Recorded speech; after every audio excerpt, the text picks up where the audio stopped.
Hi friends, మీరు shopping చేస్తున్న ప్రతిసారి డిస్కౌంట్‌తో మీరు ప్రొడక్ట్స్ అయితే ఆర్డర్ చేసుకోవచ్చు. ఆ ప్రాసెస్ ఎలాగో ఈ వీడియోలో మీకు ఎక్స్‌ప్లెయిన్ చేస్తాను.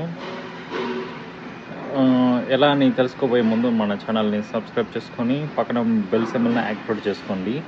తద్వారా ఇలాంటి లేటెస్ట్ టిప్స్ అయితే మీకు నోటిఫికేషన్ ద్వారా పొందగలుగుతారు. అదేంటంటే ఇక్కడ కింద మీకు ఒక యాప్ అనేది ప్రొవైడ్ చేస్తాను. మీరు ఏదైతే ప్రోడక్ట్ పర్చేస్ చేయాలనుకుంటున్నారో సింపుల్గా ఆ యొక్క ప్రోడక్ట్ లింక్ని ఈ యొక్క యాప్లో మీరు లింక్ కన్వర్ట్ చేసుకొని పర్చేస్ చేసుకున్నట్లయితే మీకు 10-50% వరకు డిస్కౌంట్ అయితే రావడం జరుగుతుందన్నమాట. సో ఈ యాప్ సంబంధించిన డీటెయిల్స్ నేను డిస్క్రిప్షన్లో ఇచ్చాను. యాప్కి సంబంధించిన ఫుల్ వీడియో అనేది డెడికేటెడ్గా చేశాను. సో దాన్ని కూడా మీకు డిస్క్రిప్షన్లో ఇస్తాను. ఒకసారి వాచ్ చేయండి. ఇది